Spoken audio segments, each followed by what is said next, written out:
Alkyl हॅलाइडच्या main reaction nucleophilic substitution, दूसरी आहे एलिमिनेशन, आणि तीसरी जो तीसरी होती है वो है reaction with metals, reaction with metals. ये सब आपका ये थ्री टाइप्स की रिएक्शंस आपको पढ़नी है, राइट।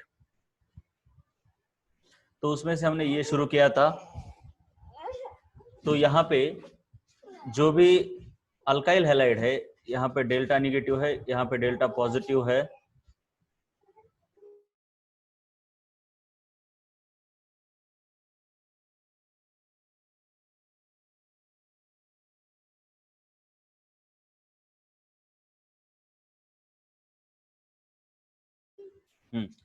तो इसके ऊपर कोई भी न्यूक्लियोफाइल अटैक करता है लाइक दिस, ये जो न्यूक्लियोफाइल है इसके ऊपर अटैक करेगा, ये निकल जाएगा। इसे अटैकिंग न्यूक्लियोफाइल, इसे बोलते हैं लिविंग न्यूक्लियोफाइल। अटैकिंग वाला मोर रिएक्टिव होता है और ये लेस रिएक्टिव यानी मोर स्टेबल होता है। और ये आपका कोई तो न्यूक्लियोफाइल इधर चिपक जाएगा, अटैच हो जाएगा और ये एक्स निकल जाएगा। लेकिन ये न्यूक्लियोफाइल किसी पॉजिटिव आयन के साथ यूजुअली होता है, जैसे पोटेशियम, सोडियम, सिल्वर वगैरह वगैरह। तो हमने अभी तक न्यूक्लियोफाइल जो देखे थे, आपको घर पे प्रैक्टिस करनी है। ये मैं जो यहाँ पे अभी कर रहा हूँ ना, ये आपको करना है घर के ऊपर। अब अल्काइल हैलाइड ऐसे निकालो, कौन से न्यूक्लियोफाइल हमारे हुए हैं, इसकी प्रैक्टिस क्या करो। पहला न्यूक्लियोफाइल हुआ हमारा OH माइनस यानी कि हाइड्रोक्साइड, दूसरा न्यूक्लियोफाइल हुआ हमारा OR माइनस यानी कि अल्कोक्साइड, और तीसरा न्यूक्लियोफाइल अभी तक नहीं हुआ हमारा। तो यहाँ पे ये आता है ROH और यहाँ पे आता है ROR डैश। तो हाइड्रोक्साइड से हमें मिलते हैं अल्कोहल और अल्कोक्साइड से हमें मिलते हैं ईथर्स। ये देखा था। ईथर का नाम कॉमन नाम होता है मिथाइल, मतलब अल्काइल अल्काइल ईथर, और आईपैक नाम होता है अल्कोक्सी अल्केन। ऑफकोर्स ये न्यूक्लियोफाइल अब किसी के साथ भी हो सकता है, जैसे कि अगर इसको देखा जाए तो ये किसके किसके साथ हो सकता है, पोटेशियम के साथ हो सकता है, सोडियम के साथ हो सकता है, सिल्वर के साथ हो सकता है, वाटर के साथ भी हो सकता है। सिल्वर के बारे में हमने देखा कि उसे ऑन द स्पॉट यानी इन सितु प्रिपेयर करते हैं। वाटर के मतलब हाइड्रोजन के साथ भी हो सकता है। तो डिपेंडिंग अपॉन किसके साथ है बाय प्रोडक्ट अलग अलग बनेंगे, जैसे कि KX बन सकता है, अगर पोटेशियम है तो NaX बन सकता है, AgX बन सकता है, वगैरह वगैरह, HX भी बन सकता है, ये भी देखा हमने। वैसे ही ये जो होता है वो यूजुअली एक ही सोडियम के साथ ही होता है, तो इसे सोडियम अल्कोक्साइड कहा जाता है। और ये ईथर प्रिपेयर हो गया। ये जो मेथड है ईथर को प्रिपेयर करने की, इसे बोलते हैं विलियमसन सिंथेसिस। इसका एक नाम भी लिख लो, जो कि ईथर्स के चैप्टर में होगा हमको विलियम, वहां पे डिटेल में विलियमसन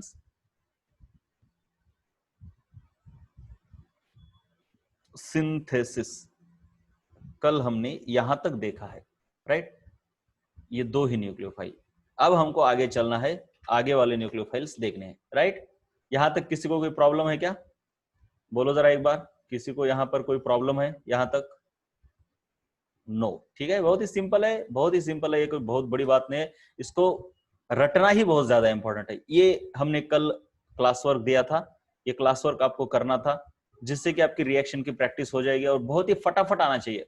देखो अब बहुत ज्यादा जब आपका मतलब पूरा ये रिमेंबर कर लेते हो, इसको रट्टा मार लेते हो, तो आपको देखो कैसे फटाफट आता है। मुझे पता है यहाँ पे ये क्लोरीन और ये सोडियम निकल जाएगा, ये अल्कोक्साइड है, ये यहाँ पे आके चिपक जाएगा, तो CH3 CH2 और OCH3 फॉर्म होगा। ऑफकोर्स बाय प्रोडक्ट क्या होगा, NaCl। उसके बाद इधर क्या होता है, देखिए ये ब्रोमीन और ये पोटेशियम निकल जाएगा, और ये OH मतलब हाइड्रोक्साइड इधर आके चिपकेगा। CH3 टेकन थ्राइस COH, इसको ऐसे भी लिखा जा सकता है, कार्बन उसको दो CH3 ग्रुप्स और ये OH, यानी कि tertiary butyl alcohol, tertiary butyl alcohol. बातें समझ में आ रही है। उसके बाद ये रिएक्शन बीच में ही नीचे वाली आ गई है प्रिपरेशन ऑफ अल्काइल हैलाइड की, जहां पे इस OH की जगह पर हम क्लोरीन लगा देते हैं, बाकी जैसा है वैसे ही रख देते हैं।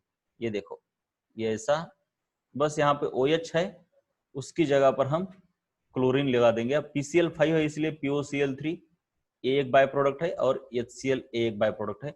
बस याद होना चाहिए, यहाँ पे वही विलियमसन सिंथेसिस है, ये सोडियम निकल जाएगा और ये वो यहाँ पे आके चिपक के इस C2H5 को लगेगा, तो C2H5 OC3H7। इसका नाम है ethyl propyl ether, ethyl propyl ether, या फिर इसको पेरेंट मानो तो ये आपका हो गया इथॉक्सी, इथॉक्सी प्रोपेन। क्या बन गया? Ethoxy propane. फिर हाइड्रोक्साइड न्यूक्लियोफाइल है तो ये और ये चले जाएंगे HCl बनके, और ये इधर आके चिपक जाएगा तो CH3 CH2OH यानी इथाइल अल्कोहल यानी इथेनॉल बनेगा और HCl बनेगा। कुछ नहीं है, बस याद करना है यार, कुछ नहीं है। ये उल्टा दिया है, देखिए इधर सोडियम अल्कोक्साइड दिया है, यानी कि आपका जो न्यूक्लियोफाइल है ये है आपका न्यूक्लियोफाइल, ये वाला, राइट। और ये न्यूक्लियोफाइल आके अटैक करता है इसके ऊपर, और ये Na और ये Cl निकल जाते हैं, NaCl। तो सिंपल सी बात है, इसको जैसा है वैसे लिखूंगा मैं। ये देखिए ये ऐसे, और यहाँ पर एक ऑक्सीजन है, ये देखिए ये वाला ऑक्सीजन, और इसको चिपकेगा ये वाला C2H5। तो ये देखिए C2H5, इंपॉर्टेंट है इसका नाम। तो ये है आपका सेकेंडरी ब्यूटाइल, सेकेंडरी ब्यूटाइल, और ये है आपका इथाइल। तो इसका नाम आएगा secondary butyl ethyl alcohol, sorry ethyl ether आएगा, राइट, ईथर है ना। और आईयूपैक नेम में ये बन जाएगा आपका पेरेंट, और ये बनेगा आपका सब्सटीट्यूएंट। 1 2 2 नंबर पर है, इसका नाम है ethoxy, ethoxy butane, 2 ethoxy butane. फिर यहाँ पे वही काम। अब यहाँ पे क्या होता है, जरा सा मुश्किल होती है, तो इसको ना घुमा के लेना पड़ता है, मतलब इमेजिनेशन होना चाहिए, थोड़ा बहुत इमेजिनेशन आपको आना चाहिए। ये जो ग्रुप है ना, इसको थोड़ा घुमाना पड़ेगा। तो इसको मैं घुमाऊंगा यहाँ से, आप खुद से दिमाग में घुमा सकते हो। तो देखिए ये ऐसे ऐसे घुमा के लेना पड़ेगा आपको। अब घुमा के लेने के बाद आपको क्या करना है, आपको करना क्या है, आपको करना है इन दोनों को निकाल देना है। देखिए ये दोनों निकल जाएंगे, NaBr बन के वो निकल जाएंगे। और ये जो इतना इधर का ये जो ग्रुप है ना, ये वाला ग्रुप, ये आके सिर्फ ऑक्सीजन को चिपकेगा इस तरीके से। देखिए ये ऐसे, मुझे लगता है काफी अच्छे तरीके से ये समझ में आया होगा आपको। और एक बार दिखाता हूं, देखिए ये वाला ग्रुप ऐसे जाएगा और ऐसे चिपकेगा इधर, राइट, ठीक है। ये बन गया, ये बन गया आपका ईथर। अब इसका नाम, इस ईथर का नाम, अब इस ईथर का आईयूपैक नाम ही हम देखेंगे। तो ये ऑफकोर्स पेरेंट बन जाएगा, क्यों? क्योंकि ज्यादा कार्बन है उसमें। और ये बन जाएगा सब्सटीट्यूएंट। ये सब्सटीट्यूएंट बहुत ही अलग तरीके का है। तो देखिए इथॉक्सी, लेकिन सिंपल इथॉक्सी ब्यूटॉक्सी नहीं है। ये कैसे है देखो जरा, इसका पेरेंट अगर देखोगे तो यहां से शुरू होके इतना बड़ा ये पेरेंट है, ये सब्सटीट्यूएंट का पेरेंट मैं बोल रहा हूं। इसको 1 नंबर इस कार्बन को नाम देते हैं। तो 1 नंबर के ऊपर एक कॉम्प्लेक्स सब्सटीट्यूएंट बन रहा है यहाँ पे, और उसका नंबरिंग इधर से होगा 1 2 3 4। सॉरी, जो कार्बन डायरेक्टली, अब ये यहां पे थोड़ी मुश्किल हो सकती है, इसको किस एंड से नाम दे, ये बहुत इंपॉर्टेंट है। तो यहाँ पे तो ये सब्सटीट्यूएंट का ऑक्सीजन चिपका हुआ है, तो it will be very difficult to name this. Parent अगर इसको बनाया जाए तो 1 नंबर पे इसका नाम है 1 2 3 4, ठीक है। ये जो पूरा ग्रुप है, ये देखिए जरा ठीक से देखिए,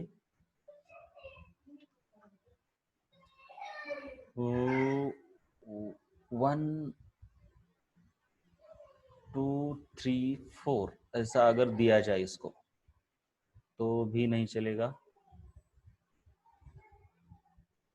इसका नाम, नंबरिंग जो है किसी एंड से देनी है। 1 मिनट रुको, 1 2 3 4 कॉम्प्लेक्स है, तो 3 नंबर पर सबसे पहले मिथाइल है, 3 मिथाइल, ऑफकोर्स कैपिटल होना चाहिए ये, 3 मिथाइल, और ये 2 ब्यूटॉक्साइड, 3 मिथाइल 2 ब्यूटॉक्सी, ब्यूटॉक्सी, और पेरेंट है आपका बेंजीन। तो इस तरीके से इसका नाम आया। चलिए ये समझ में आया कैसे नाम दिया मैंने इसको? बोला करो, फटाफट बोला करो, ठीक है। उसके बाद है ये अल्काइल हैलाइड, उसकी वाटर के साथ रिएक्शन, तो अल्कोहल और HCl आपको पता ही है, ठीक है। ये मैंने यहाँ पे माइनस करके लिखा है, ठीक है। अब अभी तक हमारा इतना हुआ है, और ये प्रैक्टिस हर रोज करनी पड़ेगी, हर रोज। ये पढ़ाने के लिए बहुत आसान है, पढ़ने के लिए भी आसान है, लेकिन याद करने के लिए काफी मुश्किल है। याद करने के लिए काफी मुश्किल है, मैं बार बार बता रहा हूं। चलिए, इस लड़के का यहाँ पे, इस लड़के की गलती हुई है। इस लड़के की क्या गलती हुई है देखिए जरा, ठीक तरीके से बता रहा हूं। इसने क्या गलती की है, या ऐसे नहीं होता।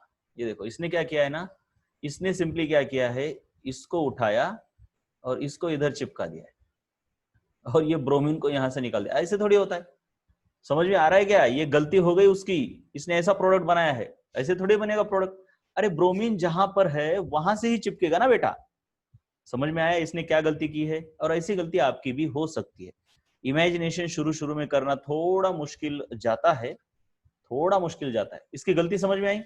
सबसे पहले आपको क्या करना है, जैसे रिएक्टेंट दिया है वैसे थोड़ी ही लिखना है बेटा, उसको थोड़ा घुमाओ ना, थोड़ा तो दिमाग लगाओ। उसने जैसा है वैसे ही लिखा है, पहले इसको आपको इस तरीके से इधर घुमा के लेना पड़ेगा। हा? मतलब ब्रोमीन को सोडियम के सामने लाना पड़ेगा। तो इसको अगर घुमाओगे तो ये, मैंने तो डायरेक्टली कंप्यूटर से कर दिया, लेकिन आप इमेजिन करो। देखो, 1 2 3 4, 4 कार्बन है, तो इनको ऐसा लगाओ ना। ये देखो, थोड़ा सा, अब 7th 8th की स्कॉलरशिप में ऐसा बहुत कुछ किया आपने। अगर इस इमेज को 90 डिग्री से घुमाते हो तो कैसे दिखेगी? तो इतना तो इमेजिनेशन आना ही चाहिए। वो क्यों पढ़ा था वहां पर, कि उसका एप्लीकेशन यहाँ पे होना चाहिए, इसलिए। तो ये देखिए, ऐसे घूमती है, ऐसे ऐसे बनेगी। और ये हो गया आपका पहला कार्बन, ये दूसरा, ये तीसरा और ये चौथा। अब दूसरे वाले पे क्या है, ये मिथाइल ग्रुप है, तो दूसरे वाले पे एक मिथाइल ग्रुप बनाओ। और तीसरे वाले पे ब्रोमीन है, तो ये तीसरा वाला ब्रोमीन यहाँ पे बनाओ। थोड़ा घुमा के लो ना, जैसा है वैसे थोड़ी कर सकते हो। तो आपको अब मुझे लगता है कि इस क्वेश्चन में समझ में आया होगा कि क्या गलती हो सकती है। अब इसको इधर लेके जाओ जरा, अब देखो कैसे दिखता है ये, राइट। और अब क्या करो, इन दोनों को निकाल दो, इन दोनों को निकाल दो, NaBr को, NaBr को निकाल दो। और अब ये जाके इसको चिपकेगा बेटे, ऐसे जाके चिपकेगा। अब ये ना कि जैसा था वैसे ही चिपकेगा, जैसा था वैसे ही थोड़ी चिपकेगा यार। उसने कुछ दिमाग नहीं लगाया, कुछ नहीं किया। और ये ऐसा कोई नहीं कि ये लड़का बहुत ही मतलब होशियार नहीं था, ऐसा नहीं है। ठीक ठाक इसका दिमाग था, इसीलिए तो इसके नोट्स लिए मैंने। लेकिन फिर भी ऐसा होता है, क्योंकि ये फर्स्ट चैप्टर था ऑर्गेनिक केमिस्ट्री का, तो ऐसा इमेजिनेशन नहीं आता, जैसा है वैसा ही लगा दिया। तो सबसे पहले यहाँ पे क्या गलती हुई थी, ये समझ में आई आपको? सबसे पहले यहाँ पे क्या गलती हुई थी, क्या ये आपको समझ में आई? बोलो जरा एक बार मुझे, अरे बोला करो। और मैंने जिस तरीके से इस गलती को सुधार के दिया, क्या वो भी समझ में आया ठीक तरीके से, या कंफ्यूजन हुआ?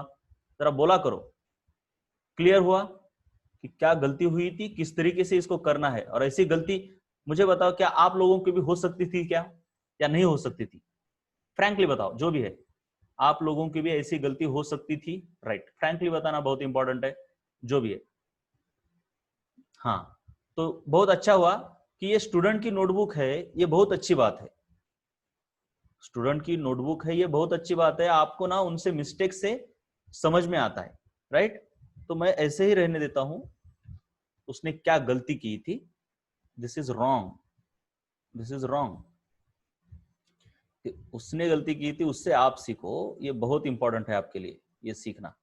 This is wrong product. जरा इसको मैं थोड़ा, और यहां से एक बार सीख गए, बाद में गलतियां नहीं होगी। ये पहले ही चैप्टर में हो जाती है गलतियां, क्योंकि समझता ही नहीं है, इमेजिनेशन नहीं होता, डायरेक्टली कुछ भी कर देते हो। ये इमेजिनेशन, ये रोटेट करने का ही जो होता है ना, रोटेट करने वाली बात ही उतनी हजम नहीं होती आप लोगों को शुरू में। ये रॉन्ग है। तो सही प्रोडक्ट क्या है उसको भी मैं यहाँ पे निकाल देता हूं, सो दैट आप गलती नहीं करोगे। ये देखिए, इधर लिख देता हूं मैं सही प्रोडक्ट। ये है बेंजीन,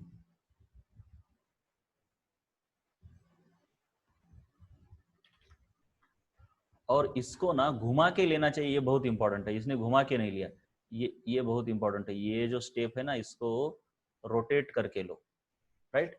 तो रोटेट करने के बाद अब यहाँ पे आएगा ऑक्सीजन, फिर ये आएगा 3 नंबर पर है। तो मुझे क्या करना होगा, इधर ऐसे, ये दूसरा कार्बन,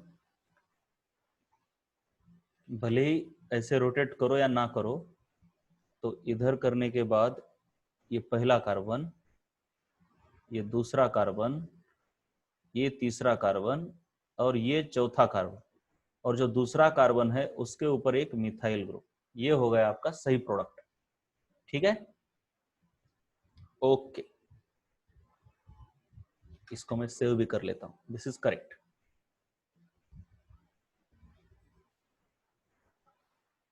चलो अब आगे चलते हैं अगले वाले पेज पर।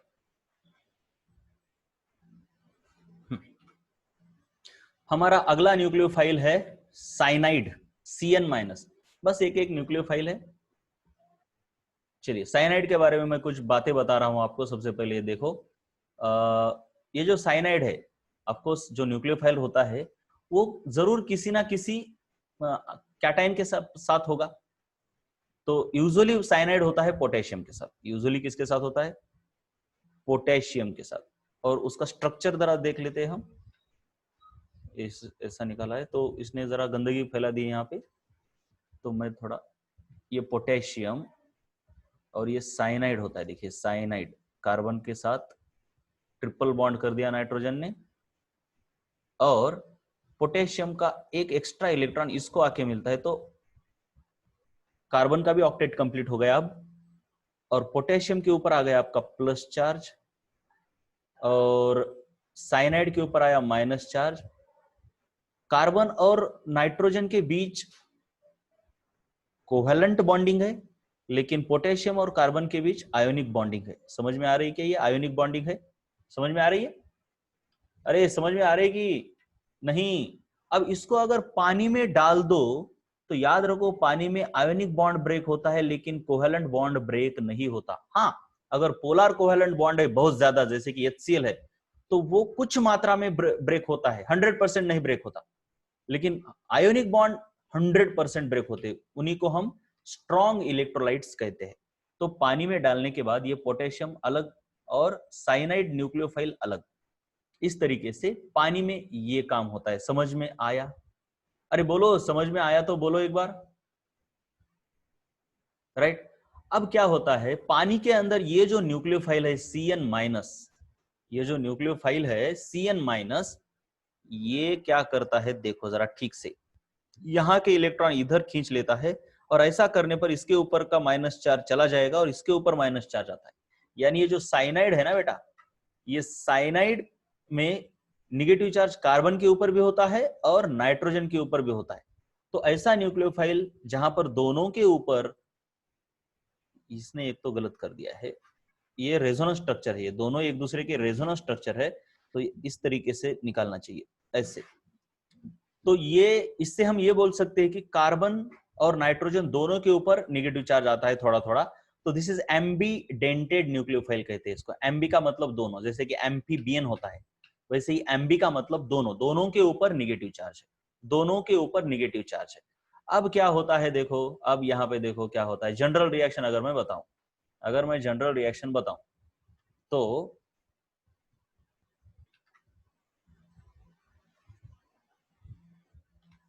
देखिए आपके पास है अल्काइल हैलाइड, ठीक है, ये अल्काइल हैलाइड, इसके ऑफ कोर्स इस पर नेगेटिव है, इस पर पॉजिटिव है, और आपका न्यूक्लियोफाइल है पोटेशियम के साथ, इसके ऊपर प्लस है, इधर आयोनिक बॉन्ड है और CN- है।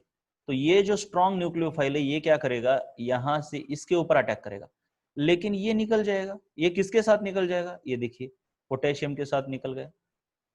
तो सिंपल सी बात है, क्या बनेगा, R के साथ कौन आया, साइनाइड आया, राइट। और अभी तो कार्बन ने अटैक किया है, क्योंकि कार्बन जाके चिपका है, ये जो माइनस चार्ज है दोनों के ऊपर रहता है, लेकिन खैर तो कार्बन ने अटैक किया है, नॉट नाइट्रोजन। इसके दोनों भी अटैक कर सकते हैं, कार्बन की बाजू से भी अटैक हो सकता है, नाइट्रोजन की बाजू से भी अटैक हो सकता है, लेकिन यहाँ पे कार्बन की बाजू से अटैक हुआ है। तो और बाद में बाय प्रोडक्ट बोलो जरा क्या हो सकता है, फटाफट बोलो, फटाफट बाय प्रोडक्ट बोलो, अभी इतना तो आना चाहिए। हाँ यस, वेरी गुड, बहुत अच्छे। KX will be the by product, potassium halide. तो ये जो है ना, ये इसका कॉमन नेम बहुत इंपॉर्टेंट है, कॉमन नेम है अल्काइल साइनाइड, और आयुपैक नेम है अल्केन नाइट्राइल। अगर यहां पर CH3 है तो मिथाइल साइनाइड, और आयुपैक नेम मिथेन नाइट्राइल नहीं होगा, ये दोनों कार्बन को काउंट किया जाता है आयुपैक में, तो इथेन नाइट्राइल होता है। मैं नीचे वाला एग्जांपल देके आपको समझा सकता हूं कैसे होता है, इसको छोड़ दो। एक एग्जांपल मैं यहां पे ले ही लेता हूं नाम के लिए। देखिए नाम कैसा होगा इसका, मान लो CH3Br है और इसकी पोटेशियम साइनाइड के साथ अगर रिएक्शन हो गई तो होता क्या है, CH3Cn फॉर्म होता है और प्लस ये आपका पोटेशियम हैलाइड मतलब ब्रोमाइड इधर फॉर्म होगा। तो सिंपल सी बात है, इसका कॉमन नाम मैंने बोला कि अल्काइल साइनाइड, यानी अल्काइल में सिर्फ इतने को लिया जाता है कॉमन नाम में, यानी मिथाइल साइनाइड, ये हो गया इसका कॉमन नेम। लेकिन आयुपैक नेम क्या होता है, अल्केन नाइट्राइल। अब अल्केन में ये इतने को ही नहीं लिया जाता, इस कार्बन को भी काउंट करेंगे, इस कार्बन को भी काउंट करेंगे आयुपैक में, लेकिन कॉमन में सिर्फ इस वाले कार्बन को, साइनाइड वाले को नहीं। तो आयुपैक में क्या होता है, मिथेन नहीं होगा बेटा, मिथेन नहीं होगा, आयुपैक में होगा इथेन, इथेन नाइट्राइल। अरे डिफरेंस समझ में आया क्या, किसको कहां पे पकड़ा है, बोलो जरा, डिफरेंस समझ में आया, किसको कहां पे पकड़ा है। तो अब मुझे बताओ, आप मुझे बताओ यार, आप मुझे बताओ, अगर मैं ऐसा एक एग्जांपल ले लेता हूं C2H5 आयोडाइड, इथाइल आयोडाइड और पोटेशियम साइनाइड, तो क्या बनेगा C2H5Cn। तो मुझे बताओ इसका कॉमन नेम क्या होगा, कॉमन नाम, what will be the common name of this compound, shortcut में कॉमन नेम क्या आएगा, इथाइल साइनाइड। और आयुपैक नेम, आयुपैक नेम क्या आएगा, आयुपैक नेम, आयुपैक नेम इस तरीके से होता है alkane nitrile, yes propane nitrile. तो आपको डिफरेंस समझ में आया, डिफरेंस समझ में आया। हम बात कर रहे हैं साइनाइड वाले न्यूक्लियोफाइल की, साइनाइड की। अब ये साइनाइड वाला न्यूक्लियोफाइल पोटेशियम के साथ भी आता है और दूसरा सिल्वर के साथ भी आता है, समझ रहा है ना। जैसे OH था, OH पोटेशियम के साथ भी आता था, सिल्वर के साथ भी आता था। इसके केस में हम ऑन द स्पॉट प्रिपेयर करते थे इन सितु, और वाटर मतलब हाइड्रोजन के साथ भी आता था, सोडियम के साथ भी आता था। वैसे ही साइनाइड पोटेशियम के साथ भी आता है और सिल्वर के साथ भी आता है। अब OH हर एक के साथ सेम बिहेवियर दिखाता था, लेकिन साइनाइड का पोटेशियम के साथ अलग बिहेवियर है, साइनाइड के साथ अलग बिहेवियर। होता क्या है, देखिए हमारा जो पोटेशियम साइनाइड था, अब ये पोटेशियम जो है वो हाईली मेटेलिक कैरेक्टर का है। बहुत ही ज्यादा मेटेलिक कैरेक्टर होने की वजह से क्या होता है, ये अपना इलेक्ट्रॉन बहुत ही इजीली इसको दे देता है कार्बन को, और ये प्योरली आयोनिक बॉन्ड बन जाता है। लेकिन सिल्वर उतना मेटेलिक नहीं है, तो क्या होता है, सिल्वर और कार्बन के बीच ये जो बॉन्ड है वो उतना आयोनिक नहीं होता, उसमें काफी सारा कोवेलेंट कैरेक्टर होता है। तो कोवेलेंट कैरेक्टर होने पर डिसोसिएशन उतना ज्यादा नहीं होता। सो AgCN पानी में डालने के बाद उसका लिटिल डिसोसिएशन होता है, because the bond is not highly ionic, it is partly covalent and partly ionic, therefore the dissociation is less. So इसको हम strong electrolyte बोलेंगे या weak electrolyte, बोलो जरा फटाफट। ये सब कुछ हुआ है हमारा, strong weak फटाफट। वीक इलेक्ट्रोलाइट, ये तो समझ में आया। अब क्या होता है देखिए, आगे आगे इंपॉर्टेंट है, बहुत इंपॉर्टेंट है। हम देख रहे हैं साइनाइड इस न्यूक्लियोफाइल के बारे में। हमने अभी तक कौन से न्यूक्लियोफाइल देखे, एक बार मुझे बताओ जरा चैट करके, कौन से न्यूक्लियोफाइल देखे। बस लिखते रहो लिखते रहो, ये बहुत इंपॉर्टेंट है। कौन से देखे हैं बोलो, ऐसे लिखो शॉर्टकट में। यस, एक OH, दूसरा क्या देखा है हमने, OR यानी अल्कोक्साइड, हाइड्रोक्साइड हुआ, अल्कोक्साइड हुआ। अब हमारा तीसरा चल रहा है साइनाइड, और ये OH अलग अलग मतलब पोटेशियम के साथ आता है, सोडियम के साथ आता है, सिल्वर के साथ आता है, और किसके साथ आता है, H के साथ आता है। ये OR सिर्फ सोडियम के साथ यूजुअली होता है, वैसे पोटेशियम के साथ भी आ सकता है, लेकिन हमारे सिलेबस में सिर्फ सोडियम है। और इससे जो हम ईथर प्रिपेयर करते हैं उसको विलियमसन सिंथेसिस कहते हैं।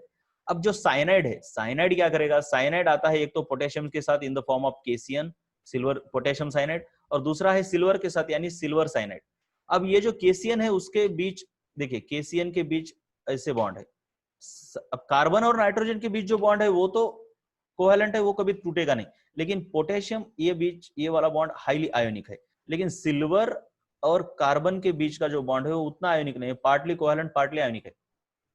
तो पानी में डालने के बाद इसका 100% डिसोसिएशन होता है, लेकिन इसका 100% डिसोसिएशन नहीं होता, थोड़ा सा डिसोसिएशन होता है। चलिए यहां तक हम आ गए। अब क्या होता है देखिए, पानी में डालने के बाद इधर इधर ये थोड़ा सा डिसोसिएशन होता है, ये समझ में आया। अब ये थोड़ा सा डिसोसिएशन होना क्यों इतना इंपॉर्टेंट है, जरा ये देख लेते हैं। ठीक है, थोड़ा सा डिसोसिएशन होना, सबसे पहले लिटिल डिसोसिएशन होने की वजह से थोड़ा सा अलग काम हो जाता है। केसीएन के ये देखिए, पोटेशियम साइनाइड के केस में क्या होता था, पोटेशियम साइनाइड के केस में कार्बन अल्काइल के ऊपर अटैक करता था, लेकिन सिल्वर साइनाइड के केस में क्या हो रहा है, नाइट्रोजन अल्काइल के ऊपर अटैक करता है, नाइट्रोजन के साइड से अटैक होता है। तो ये देखिए वहां पे हमारा क्या हुआ था फॉर्म, अल्काइल साइनाइड, यानी ऐसा उल्टा लिखा है यहां पे, तो उल्टा ही लिखता हूं। देखिए अल्काइल साइनाइड ऐसा हुआ था, लेकिन उसको मैं थोड़ा उल्टा लिखता हूं इसके साथ कंपेयर करने के लिए। तो ये देखिए ये साइनाइड यानी इधर ट्रिपल बॉन्ड, बात खत्म।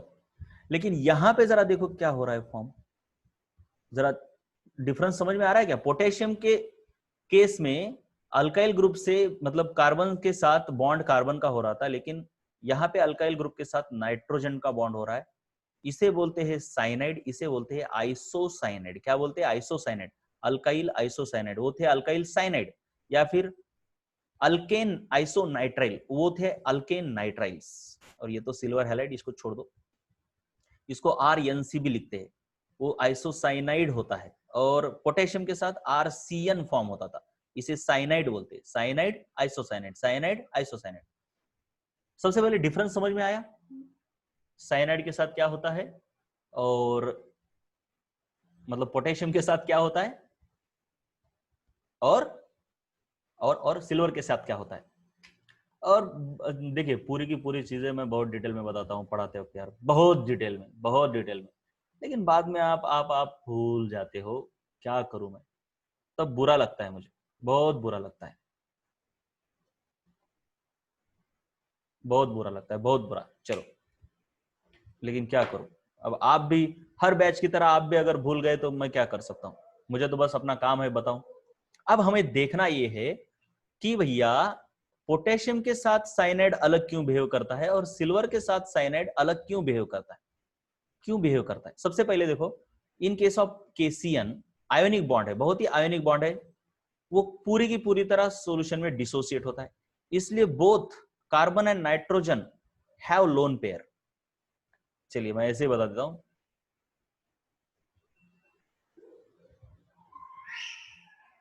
ओके इधर का पढ़ के थोड़ी मतलब समझेगा नहीं, मैं ऐसे इधर बता देता हूं, तो आप बाद में पढ़ लो तो समझ जाएगा, कोई मतलब बहुत बड़ी बात नहीं। देखिए अब बेसिकली क्या होता है, ये जो पोटेशियम साइनाइड है, पोटेशियम साइनाइड ये पानी के अंदर ये ऐसा नहीं होता, वो कैसे होता है, K+ और Cn- ये पूरा डिसोसिएट हो जाता है।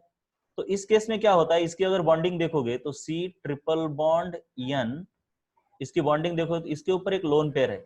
और कार्बन ने देखो, कार्बन के पास कितने होते हैं इलेक्ट्रॉन, भूलना नहीं है बेटा, कार्बन के पास कितने होते हैं इलेक्ट्रॉन, इधर 2 इधर 1 ये बहुत इंपॉर्टेंट है, मैंने बोला था ये आपको पूरा याद होना चाहिए।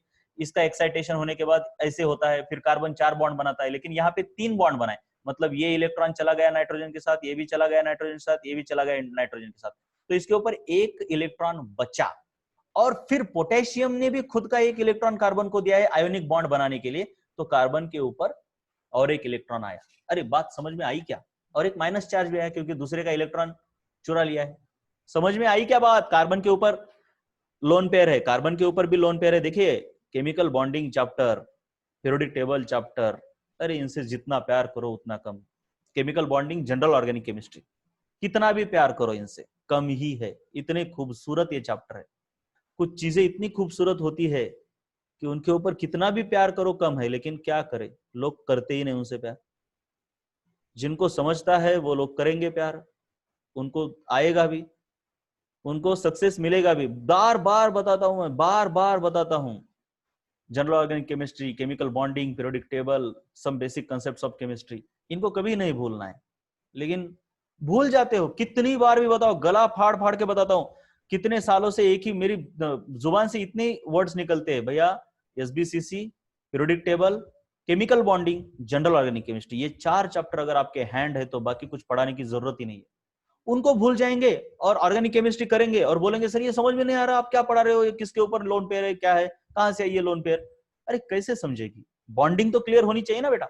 चलिए, तो पानी के अंदर जब हम पोटेशियम साइनाइड को डालते हैं तो कार्बन के ऊपर भी लोन पेयर है, नाइट्रोजन के ऊपर भी लोन पेयर है, दोनों के ऊपर लोन पेयर है, और ये दोनों न्यूक्लियोफाइल की तरह अटैक कर सकते हैं, क्योंकि न्यूक्लियोफाइल कौन होता है, जिसके ऊपर लोन पेयर है। तो अब मुझे बताओ कौन ज्यादा मतलब अनस्टेबल किसके ऊपर लोन पेयर है, कार्बन के ऊपर या नाइट्रोजन के ऊपर, आप ही बता सकते हो। किसके ऊपर लोन पेयर अनस्टेबल है, किसको लग रहा है कि मेरी लोन पेयर जल्दी से निकाल दो, ले लो मेरी लोन पेयर ले लो, I cannot stand with the lone pair. कौन कह रहा है, नाइट्रोजन या कार्बन? तो लॉजिक चलता है यहां पे, लॉजिक, दिमाग, रट्टा नहीं, लॉजिक से काम लो। सिंपल सी बात है, लोन पेयर मतलब इलेक्ट्रॉन, इलेक्ट्रॉन मतलब नेगेटिव चार्ज, नेगेटिव चार्ज यानी कौन अपने ऊपर नेगेटिव चार्ज सह सकता है, कौन नहीं सह सकता। वो सह सकता है जिसके पास इलेक्ट्रोनेगेटिविटी ज्यादा है, ये मैंने ऑलरेडी बोला है, वो भी बॉन्डिंग में ही हुआ है। नेगेटिव चार्ज अगर इलेक्ट्रोनेगेटिव के पास है तो वो स्टेबल रहता है, उसको उतनी दिक्कत नहीं है, उसको चाहिए इलेक्ट्रॉन ऑलरेडी।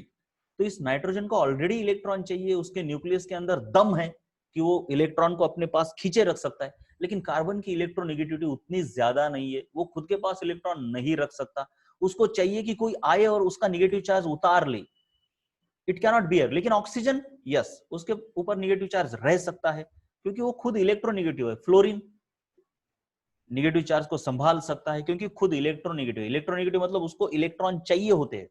कार्बन उतना इलेक्ट्रोनेगेटिव नहीं है, तो ये बोलेगा कि नहीं भैया मैं तो नहीं सह सकता। नाइट्रोजन बोलेगा चलिए मैं भी देने के लिए तैयार हूं, कार्बन बोलेगा मैं भी देने के लिए तैयार हूं, लेकिन इन दोनों के बीच समझौता हो जाता है। सिंपल सी बात है, कार्बन बोलता है मैं दे ही नहीं, रख ही नहीं सकता अपने ऊपर, बिकॉज मैं उतना इलेक्ट्रोनेगेटिव नहीं हूं, मैं नहीं संभाल सकता, मुझे पहले इनकी शादी करवाने दो यार, तुम थोड़ा संभाल तो सकते हो, मुझसे ये सह नहीं जाती, तो मैं इन दोनों लड़कियों की शादी करवाना चाहता हूं, तुम अपनी थोड़ी संभाल लो, क्योंकि तुम्हारे पास ताकत है, तुम संभाल सकते हो।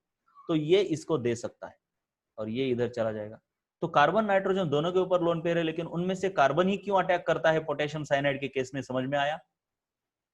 अरे समझ में आया क्या? अब बात होती है सिल्वर साइनाइड की। सिल्वर साइनाइड की बात ऐसी है कि सिल्वर साइनाइड का ये जो बॉन्ड है ना, वो ब्रेक नहीं होता, ये बॉन्ड ब्रेक नहीं होता पानी के अंदर, क्योंकि ये कोवेलेंट बॉन्ड है बहुत ज्यादा एक्सटेंट पर।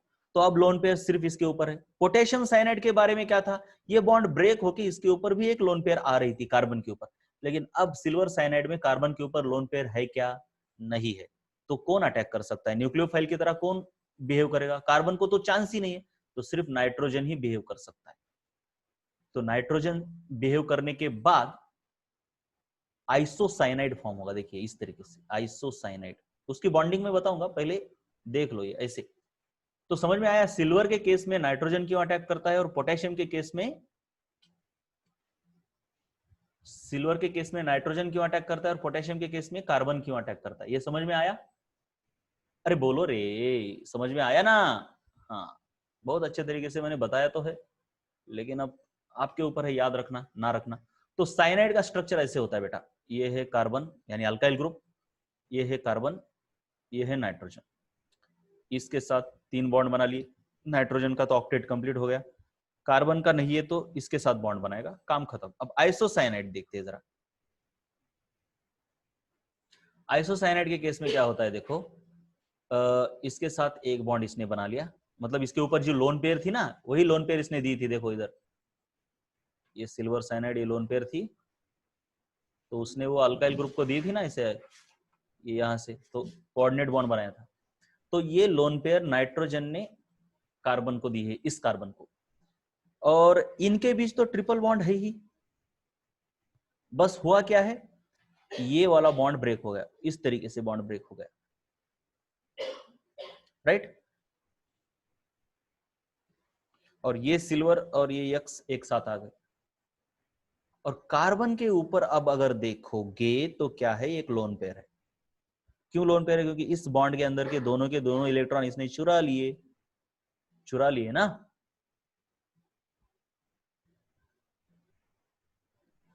तो ये है आइसोसाइनाइड की बॉन्डिंग।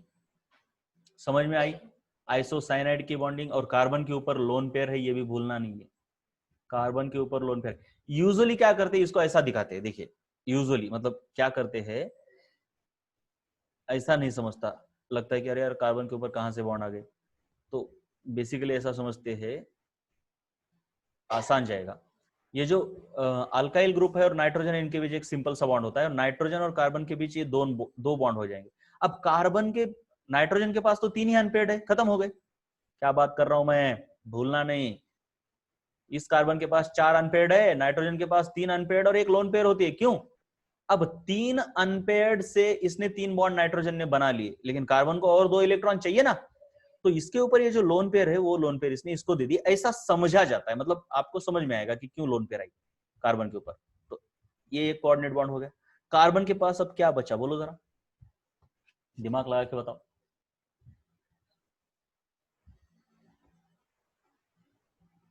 अरे बोलो रे, क्या बचा? कुछ भी नहीं बचा, या बचा है कुछ? लोन पेयर वोन पेयर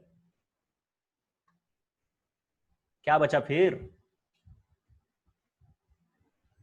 कार्बन के पास क्या बचा? एक electron, unpaired electron, lone pair, negative charge, क्या बचा? लोन पेयर बची। क्यों? क्योंकि कार्बन के पास बेटा 4 इलेक्ट्रॉन है, भूलना नहीं है कभी। 4 में से 2 लोगों ने तो बॉन्डिंग कर ली नाइट्रोजन के साथ, बाकी के 2 तो यहीं पे है ना, वैसे के वैसे, क्योंकि ये तो लोन पेयर नाइट्रोजन ने इसको दे दी। इस तरीके से भी इनकी बॉन्डिंग समझ सकते हो, और क्यों कार्बन के ऊपर लोन पेयर है ये भी आपको समझ में आएगा। समझ में आया कि क्यों कार्बन के ऊपर लोन पेयर है?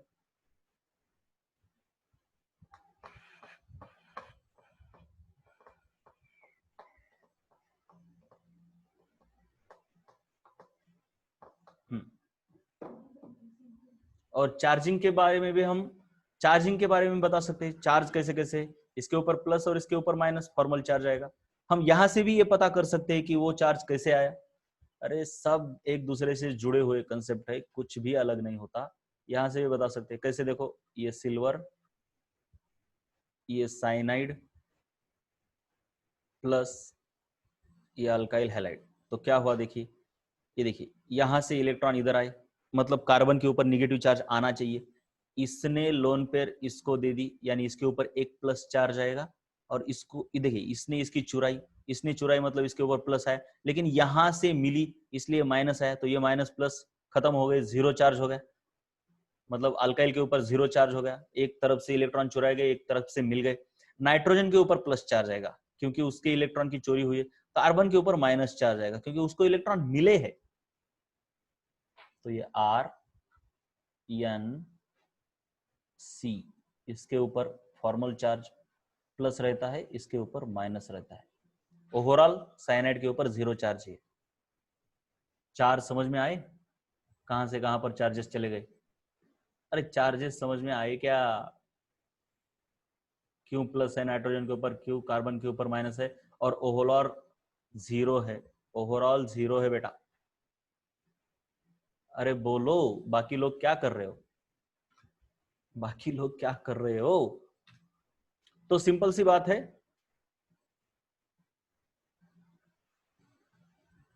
तो हेंस हमने देखा कि नाइट्रोजन की साइड से अटैक होता है, but in case of KCN carbon की साइड से अटैक होता है, भूलना नहीं है। तो सिंपल सी बात है, देखिए ये अल्काइल क्लोराइड और केसीएन अगर है तो कार्बन से अटैक होगा यहाँ पर, और CH3CN फॉर्म हो गया। इसको हम मिथाइल साइनाइड बोलते हैं या फिर इथेन नाइट्राइल। जरा इसको देखो, ये मिथाइल है, ये इथेन है, ये मिथाइल है, ये इथेन है, भूलना नहीं है, फर्क है, दोनों में फर्क है। और अगर AgCN से अटैक कराते हो आप, तो कार्बन नहीं करता अटैक, नाइट्रोजन करता है, भूलना नहीं है। और ये आइसोसाइनाइड फॉर्म होता है, मिथाइल आइसोसाइनाइड और इथेन आइसोनाइट्राइल। इसको देखो जरा, यहाँ पे गलती जरूर होगी एग्जाम में आपकी, मैं लिख के देता हूँ, लिख के देता हूँ बेटा, लिख के, मिथाइल और इथेन, इसको लिख देंगे। एक तो लिखेंगे इथाइल आइसोसाइनाइड, या फिर लिखेंगे मिथेन आइसोसाइनाइड। अब गलती करनी है तो करो, मैंने तो बता दिया। वैसे और एक एग्जांपल है, चलिए क्या इसको मिटा के एक बार फिर से बनाना है, आपको भी समझ में आता ही होगा क्या है। ये आयोडोपेंटेन इस तरीके से गंदे तरीके से लिखना नहीं है। क्यों लिखते हो? ऐसी बॉन्डिंग थोड़ी होती है। बॉन्डिंग बेटा ऐसे होती है, यहाँ पे आयोडीन होना चाहिए, ऐसे ऐसे ठीक से। तो सिंपल सी बात है, कुछ नहीं होता, बस आयोडीन की जगह पर इधर आएगा साइनाइड, और यहाँ आयोडीन की जगह पर आएगा आइसोसाइनाइड, भूलना नहीं है, आइसोसाइनाइड। तो ये साइक्लोपेंटाइल, ये देखिए साइक्लोपेंटाइल आइसोसाइनाइड, और ये है साइक्लोपेंटाइल साइनाइड।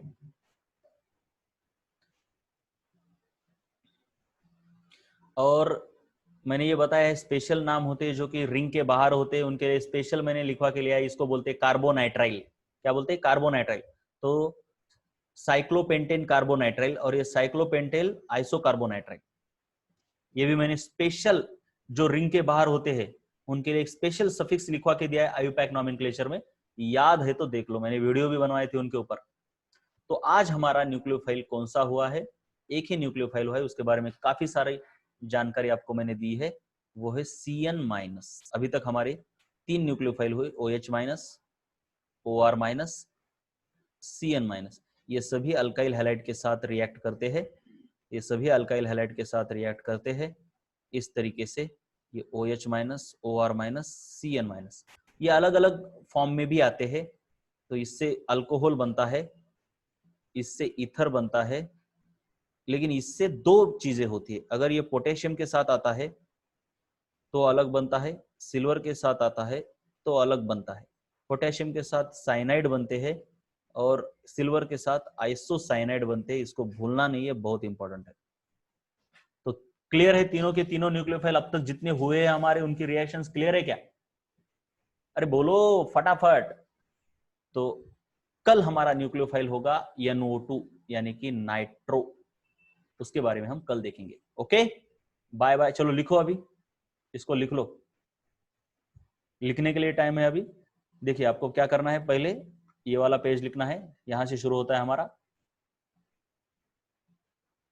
ये कल का तो हो गया, नहीं नहीं अरे ये क्लास वर्क, ये आज का न्यूक्लियोफाइल CN-, तीसरा न्यूक्लियोफाइल।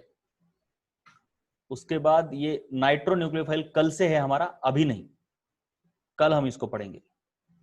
तो चलो ये 2 पेजेस आज ही लिख लो, बाद में नहीं।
आता उद्यापासून लक्षात ठेवायचं आहे की तुम्हाला जुन्या लिंकवरूनच जॉईन करायचं, जुन्या लिंकवरूनच. मी नवीन लिंक पाठवणार नाही. चला बाय बाय. नवीन मीटिंग सुरू करायची आहे मला.